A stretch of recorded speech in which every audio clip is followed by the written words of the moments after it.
자, 2019년도 4월 7일 실천신앙 목회상담 심리학 세 번째 시간을 갖습니다. 항상 우리가 공부 시간이 되면 국어 시간에는 국어책을 펼치세요. 수학 때는 수학책을 펼치세요. 그리고 앞에 목차를 보겠습니다. 뒤에 순서를 보겠습니다. 그러고 나가듯이 항상 우리가 공부를 할 때 머릿말은 늘 복습 형식으로 읽고 나가고 뜻을 구분하고 나간다. 아시겠습니까? 네. 자, 그래서 상담의 뜻은 늘 서로 상자 말씀 담자. 이거는 이제 신학교 학생들에게는 머리로 스쳐가는 것처럼 잊지 마시고 여러분 머릿속에 입력이 돼야 되겠죠. 그래서 육적으로 문법의 뜻은 말로 상의하는 것이다. 그래서 말로 상의하는 일들은 세상에 사람들도 참 많이 하고 있다. 그러나 우리 기독교인들은 말씀을 전하는 종으로서 커가며 공부를 하고 있기 때문에 말씀을 전하기만 하면 안 되는데 바로 상담의 그 뜻은 말씀만 전하기만 하는 것과 같으다. 혼적이라고 기록을 했지만 이게 마음도 뜻하고 있다. 이꼬로 사는 영 아담이라 한다. 항상 이 말씀을 할 때는 고린도전서 15장 47절 이하 이 말씀들은 같이 함께 따라다녀야 됩니다. 그래야 아담의 영과 예수 그리스도의 영을 나뉘어 놓을 때 율법주의자들이 판단하지 않습니다. 항상 성경 속에 여기 아담의 영이 있었네, 예수 그리스도의 영이 있었네, 이거를 먼저 알면 쫙 이렇게 줄다리기 위해서 문장법이 아버지가 방에 들어가십니다라는 걸 잘못하면 아버지 가방에 들어가십니다 이렇게 된다 그랬죠. 그러니까 항상 이렇게 쫙 하면 나열이 돼갖고 문법적으로도 따라갈 수 있어야 됩니다. 그래서 상담을 잘해서 지금 바로 내담자는 이러이러한 것들을 갖고 있네요. 율법주의자네요. 아담의 영을 아십니까? 예수 그리스도 아십니까? 이러면서 상담자는 내담자를 향하여 그렇게 묻는 답에 맞춰갈 수 있도록 알아야 될 것입니다. 심리는 늘 마음 십자 이치리자 이치를 깨닫는 마음이다라고 이렇게 정상으로 해석을 하면 이치 깨닫는 마음이다라고 이렇게 봐야 되겠죠. 그래서 마음의 작용 상태, 의식의 상태, 육적으로 뜻으로 문법적인 뜻이 이렇게 돼 있습니다. 마음의 작용 상태, 의식의 상태. 이게 학문적인 뜻이에요. 국문법에. 근데 우리는 또다시 성경적으로 그러니까 말씀을 받아들여 변해가게 하는 것이다. 그래서 이때부터 우리는 영적인 사람이 되는 것이다. 건적인 사람에서 영적인 사람으로 변해가는 것입니다. 그래서 성령의 사람이 되어야만 우리는 살리는 영으로 복음을 전할 수 있다. 아멘. 그래서 예수 그리스도 그분의 말씀은 복음의 말씀이에요. 복음 뭐라 했어요? 복복자 소리음자 복의 소리를 낸다 해서 복음이에요. 예수 그리스도의 말씀은 복음의 말씀이에요. 그리고 모세의 말씀은 율법의 말씀이에요. 즉 죄를 깨닫게 하는 법이다 그런 뜻이에요. 복의 소식을 전해주는 게 아니라 죄를 깨달은 말씀이라는 겁니다. 죄를 지면 지옥 가고 말을 잘 들으면 천국 가고 이런 거에 대한 법이죠. 법 그러면 세상 법도 생각나죠. 세상에 죄를 지면 교도소에 가고 죄를 짓지 아니하면 민주국가에서 행복한 생활을 한다. 이거 똑같은 거예요. 전에도 말했듯이 예수 그리스도 그분의 법칙은 민사법과 같아서 많은 용서를 하고 많은 시간 기다려 주신다. 이렇게 해서 갚겠습니다. 그러면 언제까지 5년도 봐주고 10년도 봐주고 길게 장시간을 보면서 용서해 주는 것이 민사법이다. 그 예수 그리스도 법과 같으며 바로 형사법과 같은 것이 구약의 율법이에요. 이렇게 죄를 지면 안 된다. 그래서 형사법과 같다. 형사를 길게 봐주는 법 없죠. 무조건 죄를 졌으면 합의를 보든지 아니면 교도소 들어가든지 내 몸을 갖다가 때우든지 이런 방식으로 우리는 가게 되는 거죠. 그래서 그런 것들을 우리는 먼저 알고 나는 아담의 영을 받았지만 아담의 영에서 머무는 게 아니라 예수 그리스도의 영 관계성을 가지고 계속 다리를 타고 올라가야 돼요. 하늘의 세계로 점점 올라가야 됩니다. 땅의 세계 속에서 우리가 비행기를 타고 가는 데 있어서 비행기 인천공항이나 김포공항이나 또 어떤 지방공항이나 다 비행기가 다 착륙해 있어요. 그러면 거기서 비행기를 다 탑승을 했습니다. 그러면 뭐가 보여요? 주변이 보여요. 그냥 그거 타고 있으면 주변에 있는 것이 보여요. 같은 비행기도 많이 서 있어요. 트렁크 갖고 다니는 자동차도 보이고요. 근데 이제 그게 이제 이륙을 합니다. 이제 계속 떠오르면서 점점 올라가면서 첫 번에는 밑에 있는 도시가 보이다가 어느 정도 떠올라가면요 하나도 보이질 않아요. 자, 이것도 비행기를 타본 사람의 이야기야. 비행기를 안 타본 사람들은 그런 사실조차도 모르고 알 수도 없는 거야. 비행기를 타본 사람만 또 그 이야기도 할 수 있어. 즉 영적 세계로 올라가본 사람만이 영적 얘기를 할 수 있다, 이런 뜻이죠. 근데 도중에 올라가다가 계속 이륙을 하는데 꼭대기까지 딱 올라가서 계속 뱅글뱅글 돌다가 이제 쫙 꼭대기로 올라가서 어느 정도 올라가는데 계속 구름만 있어. 왜? 목적지에 도착하기 전까지는 오직 구름밖에 없는 거야. 얼음 같은 구름. 근데 그 도중에서 하차하면 어떻게 돼? 바람에 날려서 죽든지 살든지 해. 그래서 문을 안 열어주잖아. 근데 그걸 보고 계속 가는데, 자, 일본을 가 2시간이면 떨어져. 중국을 가 3시간이면 떨어져. 뭐 제주도를 가 1시간이면 떨어져.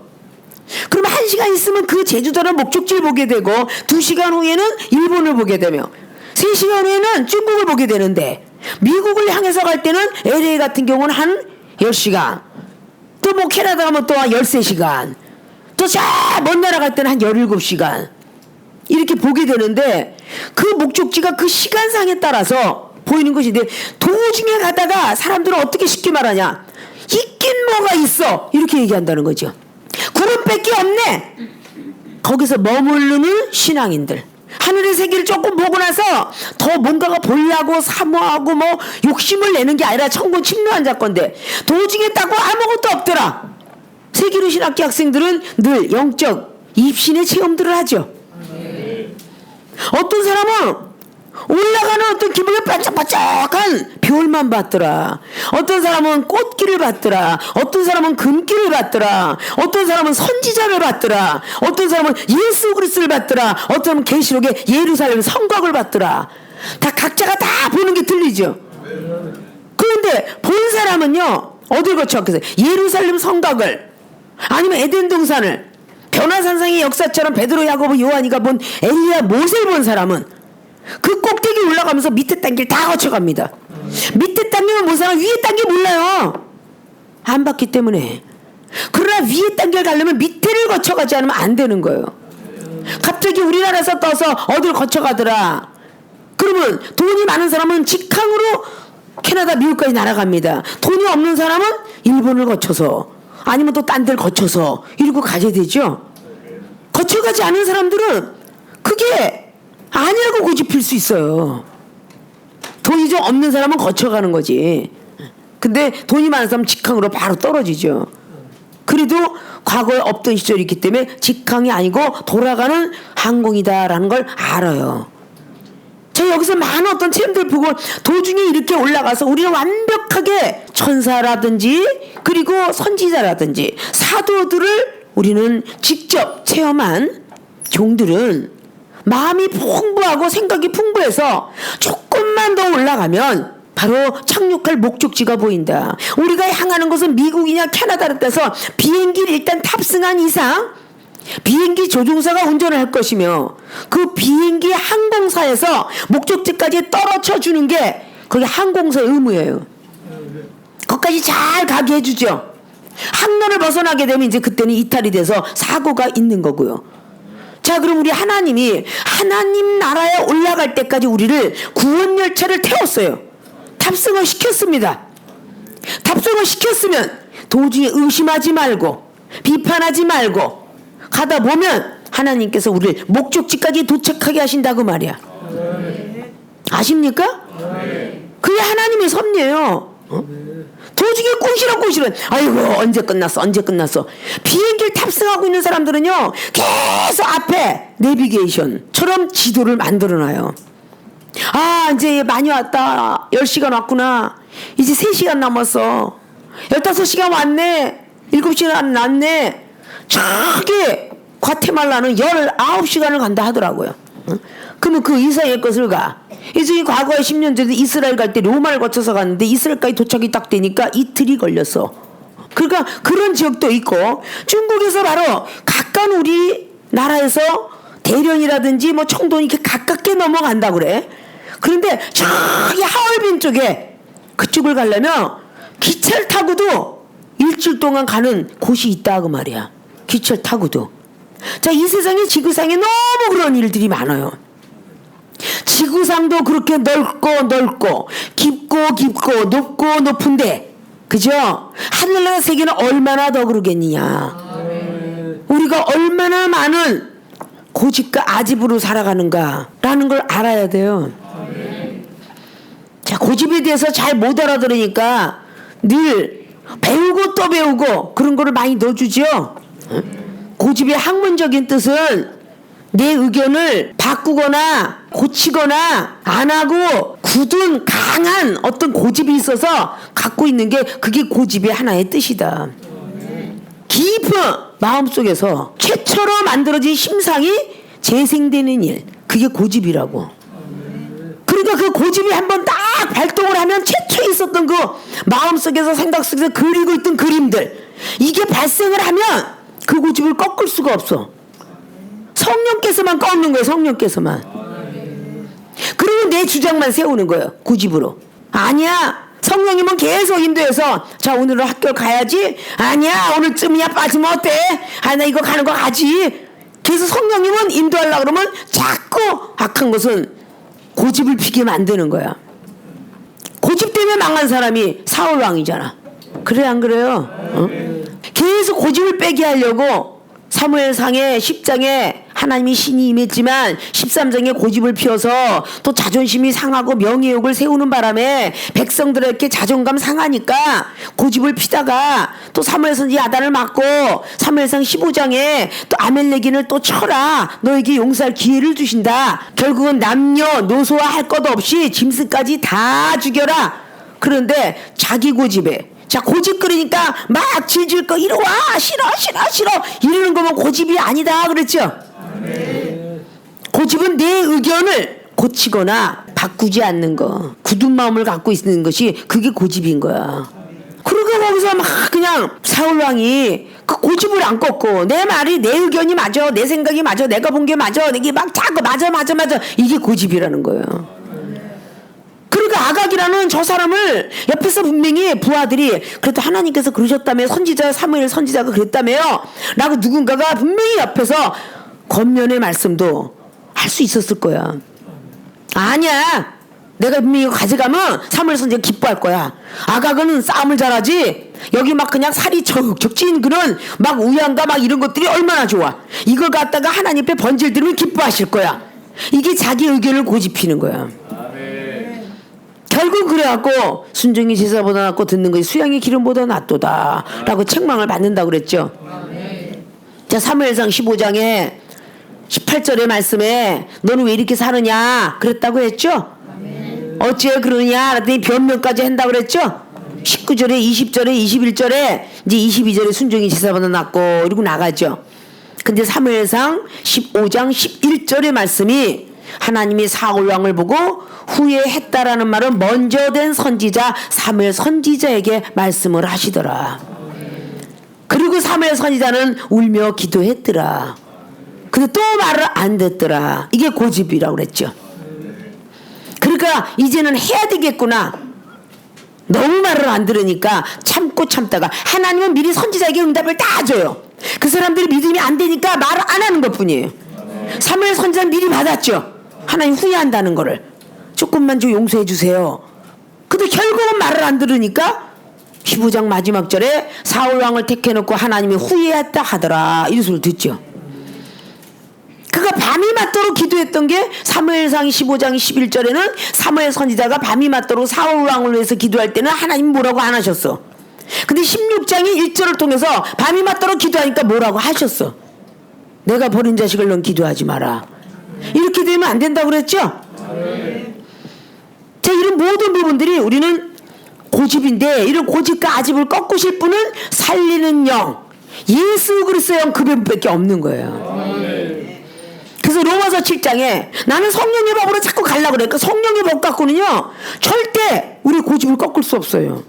나는 성령의 법으로 가려고 했다. 근데 사도 바울 선생님 말씀까지 도통하셨죠? 성령의 법으로 가려고 하는데 내 육체 속에서 다른 법이 하나 살아나는데 그게 죄의 법이더라. 육체를 가졌기 때문에.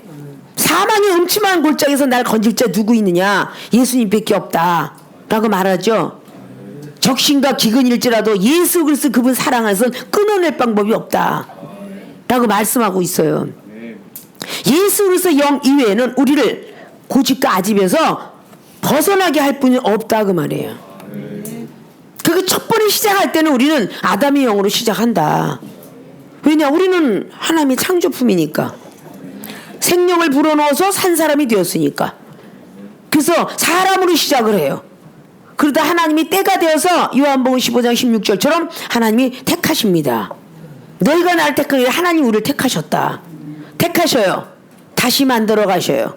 에레미야 18장의 말씀대로 1절에서 5절까지 있는 것처럼 네가 세상에 있는 흙으로 있을 때에 더러운 성품, 비판하고 시기 질투하고 투기하고 막 아주 모진 성품을 내가 깨어 버리겠다.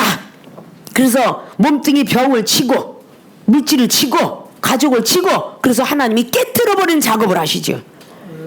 그 다음에 하나님이 두 손 들고 천부의 의지 없어서 저 달려왔습니다 라고 교회를 오기도 하고 신학교를 오기도 하고, 교회 처음에 온 사람은 살짝 치다가 교회에서도 또 사명자를 갈르셔 하나님이. 교회 다니다 보면 교회에서 또 막 찢어지게 시험이 있고 막 그냥 이 괴롭게 하는 일들이 벌어져. 그래서 또 교회가 움직여져. 그 사명자 길로 오면서 신학을 도달하는 거야. 그래서 이제 하나님이 원하시는 하나님의 의견대로 그릇을 만들어가는 거예요.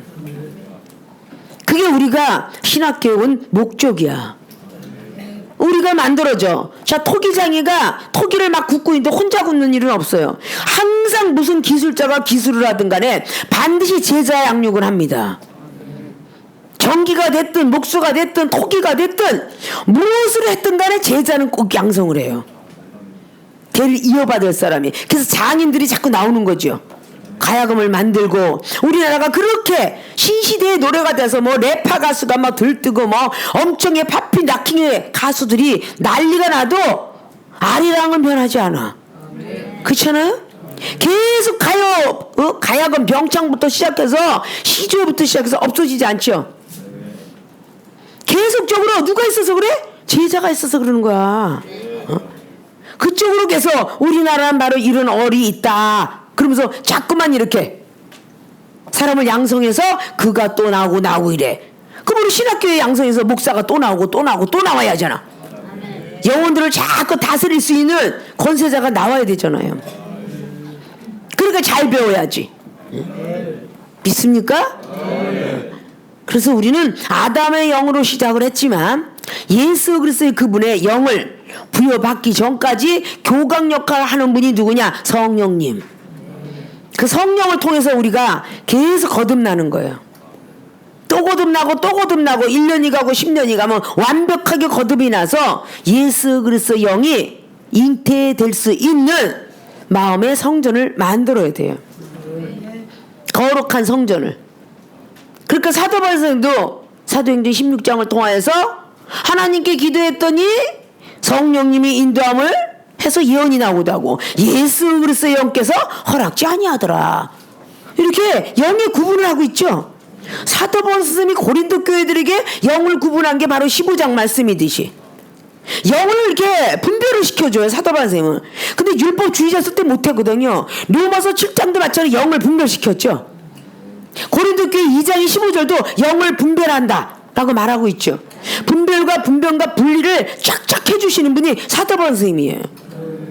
사도행전에 7장까지만 해도 스데반 집사 은사자를 막 죽였어요. 그냥 이해 못하고.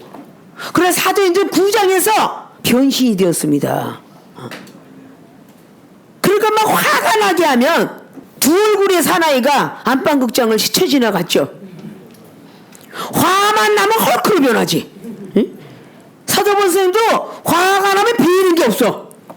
빌립보서 3장에 있는 말씀처럼 나는 율법을 너보다 더 도통한 사람이야. 나는 이스라엘 족속 중에 선민이다 말이야. 택한 백성이다 그 말이야. 그걸 강요하잖아요. 그런데 내가 지식이 너보다 아주 능하지만 나는 배설물밖에 여기지 않는다. 찍소리 하지 마라. 그러니까 은사자는 은사대로, 고린도 교회는 고린도 교회대로, 데살로니가 교회는 데살로니가 교회대로 마지막 날에 재림할 예수님까지 말씀하시고, 로마에 있는 교회는 지식으로 깨트리고, 갈라데 교회들은 성령에서 왔다 갔다 하고 중심이 흔들어지는 사람, 그 사람을 책망하고, 이렇게 성경적으로 모든 교인들을 다 다룰 수 있는 권세가 사도 바울 선생이 받은 말씀의 권세예요. 우리도 그런 거를 받으려고 여러분들에게 가르침을 주고 있는 이 종이 짧게 받았으니까. 서당계 3년은 풍어를 읊는데 세상 말도 참 말들 잘하잖아요. 그럼 식당계 3년은 라면을 끓인대잖아, 그죠? 근데 옛날엔 그 말이 안 믿겨졌는데 요즘은 믿겨져요. 왜? 똑똑한 개가 냉장고 문도 닫아주고 냉장고 문도 열어주고, 응? 똑똑한 개가 주인이 야 양말 꺼내와라 그랬더니 양말 들어있는 서랍을 입으로 빼갖고 주인의 양말도 갖다 줘. 어? 햄버거를 다 먹고 나서 쓰레기 버려야지 그랬더니 쓰레기통에다 갖다 버려.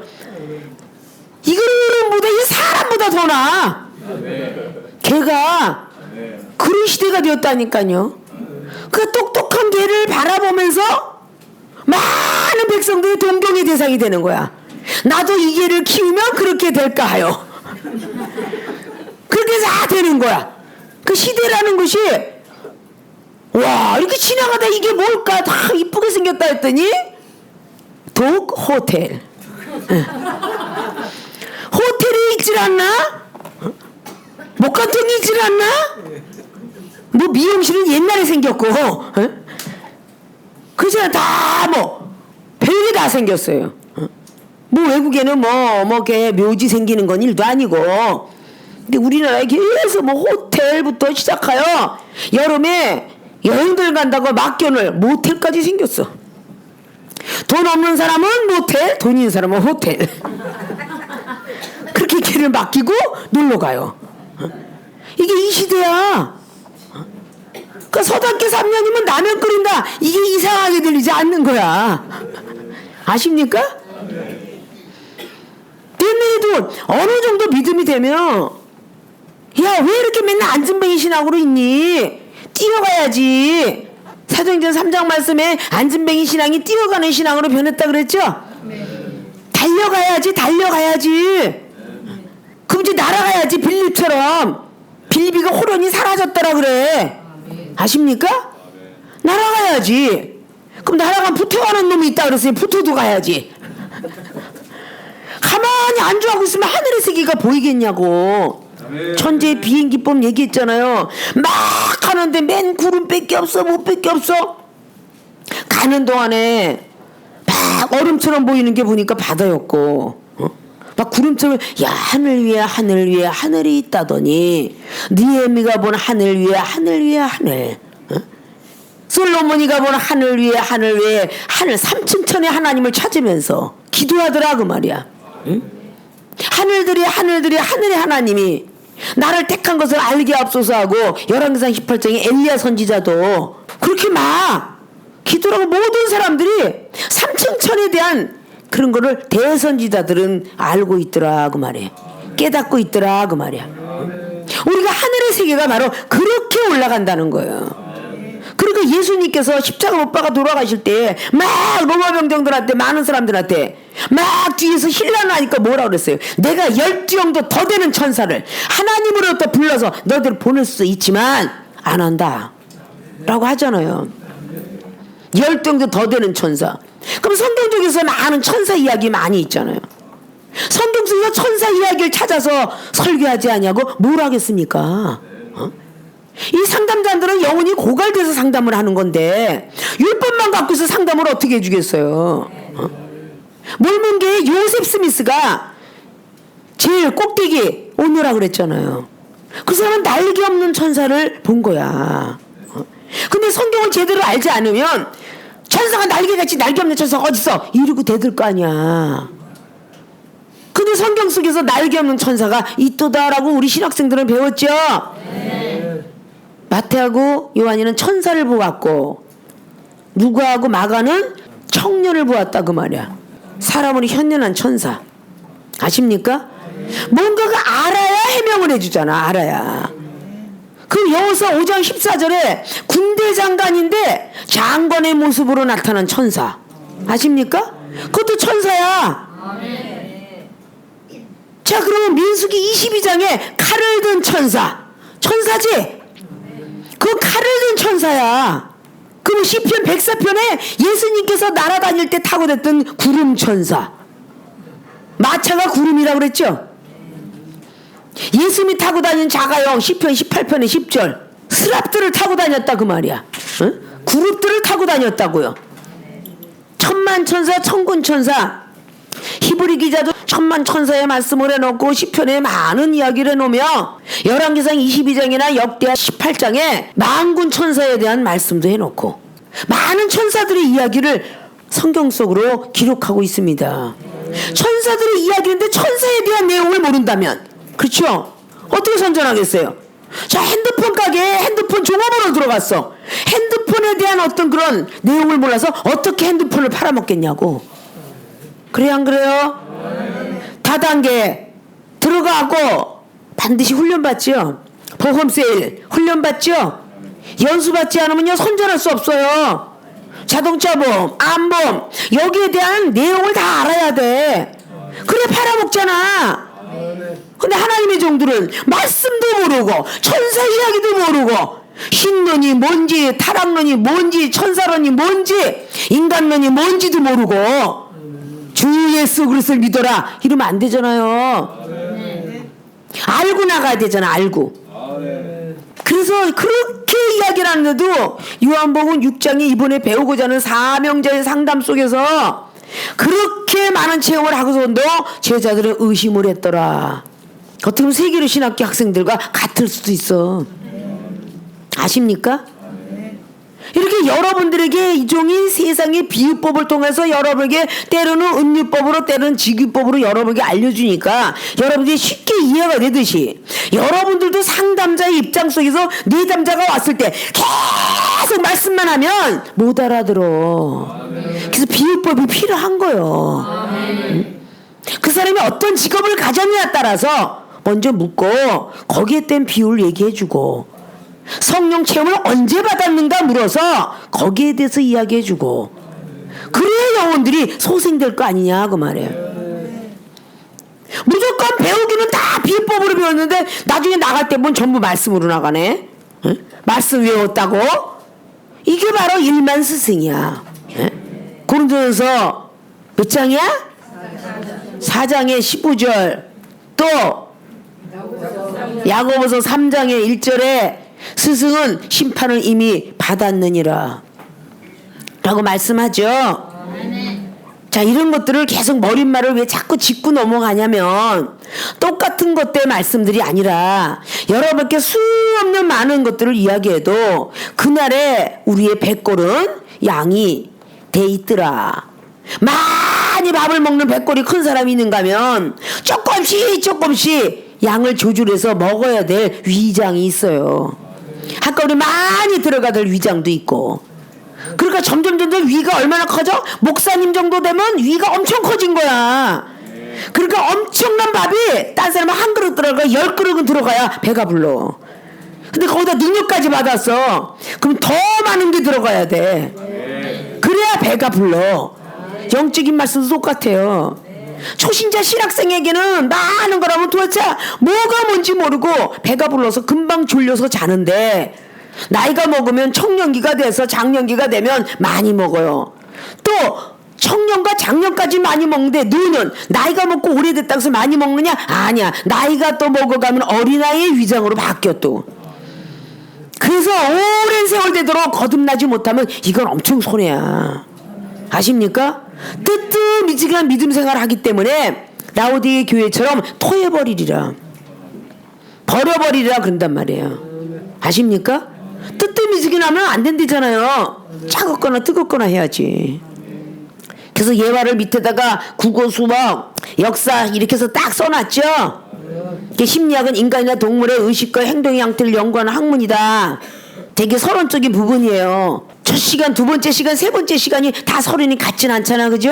그러니까 그러니까 우리들이 습득해야 되고 가져야 될 것이 너무 많다. 자, 그럼 사명자의 상담이 요한복음 6장 28절로 71절까지의 내용을 가지고 이번 학기는 공부하고 있는데, 첫째 물음이 지나고 갔죠. 저희가 묻되 우리가 어떻게 하여야 하나님 일을 하오리까 하고 28절로 말하니까 주님께서는 응답하시기를 하나님이 보내신 자를 믿는 것이다. 만남의 축복 선지자에 대해서 29절은 말하고 있다. 믿습니까? 하나님의 보내신 자를 믿는 것이다. 그래서 우리의 고집과 아집이 안 깨지는 것은 하나님이 보내신 자를 믿지 않기 때문에 고집이 꺾어지지 않는다. 자, 모세를 통하여서 아론이가 꺾어져야 되는데 아론이 고집이 꺾어지지 않았기 때문에 출애굽기 32장에 아론이 고집대로 백성들을 같이 해서 송아지 우상을 만듭니다. 그리고 백성들을 탓하죠. 조각칼은 바로 아론이가 갖고 있었습니다. 그러니까 즉 아론은 참 게으른 것 같다. 기다리는 거 싫어하는 것 같다. 그 미술가구나. 조각칼을 갖고 있었으니까 미술가구나. 응? 그 지금 있는 미술 선생을 보면 딱 나타날 거야. 그렇게 하고 꼭 남한테 청구를 잘하더라. 저 미술 교수가 이렇게 성장될 때까지는 아주 남의 죄를 아주 가지고 자라와요. 쟤 때문에 내가 그랬다는 둥. 이렇게 많이 했어요. 그런 게 갖고 우리 바로 그렇게 조각해갖고 자기가 다듬어 놓고 말이야. 아론이가 어떻게 그렇게 얌체 같은 말을 해요? 어? 백성들한테 죄를 다 끌고 들어가갖고 출애굽기 32장에 22절부터 25절까지 내용을 보면 참 어처구니가 없는, 그가 과연 하나님을 만났고 재앙을 만약에 자기가 몇 가지 재앙이라도 했죠. 그렇게 했던 장본인이며 어떻게 이스라엘 백성들을 홍해바다 가르는 것까지, 비록 동생이지만 모세 선지자를 통해서 홍해바다 가르는 것까지 일어나게 됐던 사건을 봤으면서 그 주인공이 어떻게 그렇게 할 수가 있을까? 하나님의 영을 받은 사람, 하나님의 신을 받은 사람들은 마귀가 더 좋아하는 집이 된다. 그래서 즉 고집은 마귀가 좋아하는 집, 겸손은 하나님이 좋아하는 집. 아십니까? 우리 마귀가 좋아하는 집을 만들어서는 안 된다고 그랬죠. 남의 백성들을, 저 백성들이 아론이가 그러더니 꼭 사무엘 선지자를 통하여서, 선지자 왜? 하나님이 보내신 사람이 사무엘 선지자야. 그런데 사울 왕은 이 선지자 말을 개떡으로 알아. 안 알아들었어요. 그러니까 불순종하는 거야. 그리고 백성들 때문에 이러고 물귀신처럼 끌고 들어가지 마라 그랬죠. 거기에 꼭 물귀신처럼 끌고 들어가 또 비겁하게 말이야. 선배가 돼가지고. 세계로 신학교 학생들은 비겁하게 선배가 후배를 끌고 들어가지 맙시다. 아십니까? 혹시 후배가 잘못했을지라도 그 후배로 인해서 자기가 정말 총장님한테, 당회장님한테 욕을 먹었을지라도 쟤 때문에 내가 아주 그냥 기분 더러워졌다 오늘, 이렇게 하지 말라는 거. 그 물귀신을 끌고 들어가는 것이고 자기 고집과 아집이 안 꺾어진 거야. 내 의견이 최고다라고 말하는 거죠. 하나님이 보내신 자를 믿는 것, 감사할 줄 알아야 돼. 삼손이 아버지 마누아는 사사기장을 통해서 13장에 그 마누아는 자기가 하나님을 직접 보지 못했지만 마누아의 부인이 천사를 만났어요. 천사를 만나가지고 결국은 거기에서 아이가 있으리라, 삼손이 있으리라. 그러니까 마누아가 야, 한 번만 더 하나님 만나게 해달라고 그래봐. 두 번째 불러서 그 밭에 있을 때에 결국은 천사를 보게 되고, 마누아도 결국은 보게 되며 이야기를 듣고 나거들랑 삼손이라 하라, 이는 나실이라 지을 것이다 라고 보게 되죠. 자, 우리가 하나님이 보내신 자를 믿는다는 자체는 즉 겸손하다는 뜻이에요. 안 믿는다는 뜻은요 교만하다는 뜻입니다. 교만한 건 하나님이 대적한다는 것이에요. 내가 옳다고 주장하는 것은 교만이죠.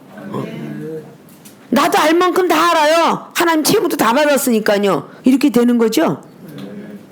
왜 아브라함이 이삭을 낳고 이삭이 야곱을 낳고, 꼭 예수님이 신약에서 꼭 쓰실 때에 아브라함의 하나님, 이삭의 하나님, 야곱의 하나님, 이걸 꼭 송두리째 쓰셨어요. 삼일체 하나님은 절대 불갑을 떨어져서는 안 된다 라고 말한 겁니다. 그래서 아브라함은 믿음의 조상, 이삭은 순종의 조상, 예수 그리스도를 지칭했죠. 거기에는 수양을 번제로 잡히는 것은 그 예수 그리스도를 지칭한 거예요. 아멘. 그리고 야곱은 축복의 조상인데 기도의 조상이다.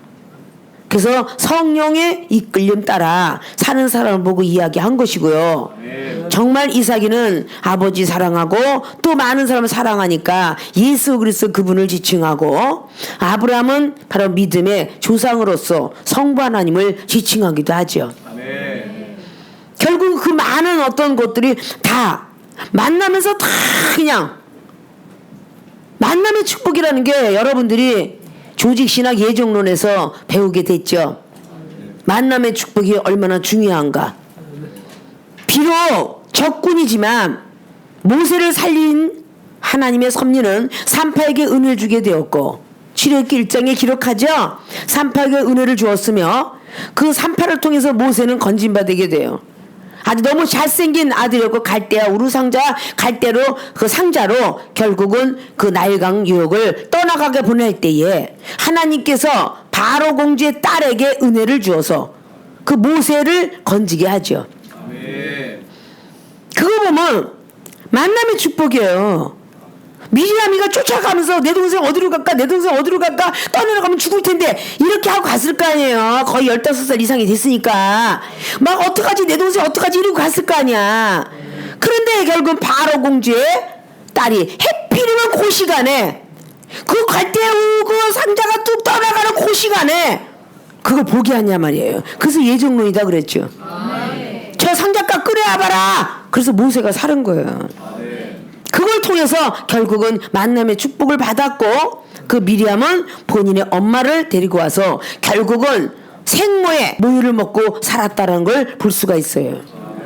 몰래 속여왔지만. 그러니까 우리는 적이 됐든 뭐가 됐든 이 만남의 축복이 얼마나 중요한가. 여호사밧은 결국 아합을 잘 만난 게 아니라 아합왕이 여호사밧을 잘 만난 거죠. 잘 만난 모든 것들을 우리는 잘 이용해야 되고, 요한복음의 9장에 눈먼 석용은 예수님을 잘 만났죠. 사도들 만난 사람도 마찬가지고요. 마가나 바나바도 바울 선생을 잘 만나게 됐어요. 우리 서로서로 만남을 통해서 하나님이 보내신 자를 믿기까지가 좀 힘이 들겠지만, 어린애같이 순수하면요 한 번 믿으면 끝까지 믿자. 그런 정신이 바로 세상인 의리의 정신을 가졌다라는, 한 번 딱 믿으면 끝까지 믿잖아. 거친 사나이들의 세계. 그렇죠? 자, 이렇게 하나님 보내신 믿는 것이다 라고 이렇게 이야기를 하고 나니까 두 번째 물음이 당신을 믿는 표적과 하시는 일 무엇이니까 라고 30절을 다시 제자들이 묻습니다. 저희가 묻되 그러면 우리로 보고 당신을 믿게 행하시는 표적이 무엇이니까 하시는 일이 무엇이니까. 표적은 무엇이며 하시는 일이 무엇입니까? 자, 이때까지만 해도 많이 의심을 하고 있죠. 자, 좀 전에 오병이의 기적이 일어났어요. 풍랑이 일어난 것도 잠재웠어요. 그런 걸 보고도 그러면 내가 지금 목수의 아들 예수 그리스도라고 생각하면서 하나님이 보내신 자임을 내가 믿고 따르겠는데, 그러면 행하시는 표적과 하시는 일이 무엇입니까? 라고 또 묻고 있는 거예요, 제자들이. 의심이 가죠. 그 묻고 있을 때 32절 34절까지 있죠. 응답. 하늘에서 내린 떡의 진리 이거로 세상에게 생명을 주는 것. 점점 이제 믿음이 성장되면서 점점 어려운 말씀을 해요. 여러분이 초신자 시절하고 중신자 시절하고 말씀이 듣는 게 틀리죠. 넓이 길이 깊이가 틀리죠. 초신자 때는 알기 쉽게 하지만 조금 중신자가 되면 조금 어려워요. 강신자가 되면 더 어렵죠. 자, 하나님 보내신 자를 제가 믿겠습니다 라고, 그러나 표적과 하시는 일 좀 말씀해 주세요 라고 이렇게 했더니 오늘 31절에 기록된 바 하늘에서 저희에게 떡을 주어 먹게 하였다 함과 같이 우리 조상들은 광야에서 만나를 먹었나이다. 예수께서 자 이제 하늘에서 내려온 거 조상들이 먹었던 것을 만나야. 근데 이 시대에 이 제자들이 먹은 게 아니라 조상들이 광야에서 만나가 내려서 먹었다고 합니다. 이런 얘기를 하고 있는 거죠. 그런데 32절에 예수께서 이르시되 내가 진실로 진실로 너에게 이르노니 하늘에서 내린 떡은 모세가 준 것이 아니라 오직 내 아버지가 하늘에서 내린 참떡을 너희에게 주시나니 하나님의 떡은 하늘에서 내려 세상에게 생명을 주는 것이니라. 앞에 32절은 육적인 아담의 말씀을 하신 거고 33절은 예수로서 영의 말씀을 한 거예요. 그러니까 하늘에서 내린 떡의 진리, 그거는 구약의 만나의 진리는 너희들이 육으로 먹고 마셨지 않느냐, 배가 고파서 먹었지 않니, 죽을까봐 먹었지 않냐 라고 말하고 있는 겁니다, 주님이. 그러나 주님께서 한 진리는 하늘에서, 떡은 하늘에서 내려 세상에게 주는 생명의 떡이니라. 그러니까 내가 너희들에게 주는 이 떡은 도대체 주님께서 하시는 일이 뭡니까? 표적은 뭐고요? 그러면 만나가 내려와서 했던 것처럼 좀 전에 오병의 기적을 누가 일으켰어요? 예수님이 일으키셨잖아. 자, 오병의 기적을 예수님이 일으키셨는데 너희들이 이거 먹고 배가 불렀어 안 불렀어? 라고 하는 거잖아요. 근데 너희들이 나를 찾은 거는 이라고 말하고 있어 그랬죠? 나를 찾은 것은 영적 메시지 때문에 찾은 게 아니라 26절로 나왔다 그랬죠? 너희가 먹고 배가 불렀기 때문에 떡을 위해서 찾았다 그러잖아요. 그러니까 그렇게 육신의 강건함을 통해서 밥을 먹는 것처럼 나는 할 일은 생명의 떡, 너희들에게 구원과 천국과 영생으로 인도되는 그 생명의 떡을 주러 왔노라 라고 말하고 있는 것입니다. 그게 하늘에서 내린 떡의 진리가 모세의 율법의 66권이라면 세상에게 생명을 주는 것도 역시 떡이에요. 그 생명의 떡 예수 그리스도의 그분의 진리죠. 그래서 예수 그리스도 그분은 형상이며 모세는 그림자다. 히브리 기자가 10장을 통해서 말씀했다고 했죠. 모세의 율법은 매번 일주일마다 한 번씩 떡을 바꿔서 올리는 역사로서 죄사함을 주었고, 예수 그리스도 그분께서는 단번에 희생제물로 바쳐주면서 죄사함을 주었고, 근데 이미 출애굽기 시절에 이스라엘 백성들은 모세 선지자를 만나면서 애굽 땅에서 가나안 땅을 옮기면서 죄사함 받았기 때문에 가나안 땅으로 들어간다라는 그런 진리의 약속을 받았어요. 근데 가나안 땅에 들어가기 전에 중간에 시험을 보고 있는 테스트의 장이 광야 땅이에요. 근데 하나님이 주시는 시험은 보름이라는 시간을 줬는데 인간이 너무 고집과 아집이 꽉 차갖고 40년이 걸린 거야. 그 시험의 자리는 안 넘어갈 수는 없어요. 다 시험을 치르고 넘어가야 됩니다. 안 치를 수 없다 그 뜻이야. 근데 보름을 치를 걸 40년을 치렀다. 그럼 우리에게도 시험이 반드시 있죠? 있습니까? 그 시험을 안 치면 안 돼요. 예수님께서 태어나실 때부터 마구간에 태어났지만 예수님이 알지 못했던 나이예요. 그죠? 근데 누가 시험을 치르셨나? 요셉과 마리아. 엄마 아빠가 치렀어요. 그럼 요셉은 정혼하기 이전에 마리아가 잉태를 했어요. 어떻게 보면 남이 남자가 얘를 건드린 거 아니냐라고 생각할 수 있는 그 가운데 성령이 이끌려서 꿈에, 그냥 누가 예언한 것도 아니고 꿈에 현몽에서 마리아 데려오기를 두려워하지 마라, 내가 그랬느니라, 이걸 믿었다는 거지. 참 순수했다는 거죠. 그 마리아는 역시 고마웠겠지만 그렇게 데리고 와서 마리아에서 예수 그리스도를 탄생을 시켰는데 마리아는 마구간에서 듣게 되죠. 누가복음 1장에는 물론 천사를 통해서 예수님이 어떤 분인가를 알게 돼요. 12살 때까지는 아이로 자라요. 그죠? 몰라요. 당신이 뭐 구세주인지 그냥 배우는 입장이니까 랍비식의 그걸 배우고 있죠. 30살이 되면 어느 정도 내가 어떻게 해야 되는지를 알게 돼요. 그래서 주님이 일하실 때가 30세쯤 되더라. 결국은 30세 때에 광야에서 성령에 이끌려 마귀에게 시험을 당하셨던 그 자리, 지금의 그 사순절 기간이죠. 백성들을 위해서 구원하시기 위해서 40일 광야에서 단식을 했다. 아십니까? 그걸 다 시험 테스트 하는데 시험 통과를 했어요. 의식주의 모든 그리고 능력과 명예된 시험을 통과하니까 천사가 수정 들었더라. 그리고 제자 택하죠. 그때가 바로 30대 되어서 세례를 주도록 해라. 그렇게 시작이 된 겁니다. 믿습니까? 자, 점점 이렇게 초신자에서 중신자로 가면서 많이 이제 어려워지기 시작해요. 근데 그때도 이제 못 알아들으니까 세 번째 물음을 볼 수가 있어요. 떡을 항상 우리에게 주소서. 하나님의 떡. 34절 저희가 가로되 주여 이 떡을 항상 우리에게 주소서. 이제 어느 정도 알아들은 사건이에요. 떡이 진리를 얘기하니까 이제 좀 어느 정도 이제 알아들으면서 뒤에 응답이 첫째, 둘째, 셋째, 넷째, 다섯째까지 이제 응답의 시간이 점점 더 어려워져요? 안 어려워져요? 어려워지죠?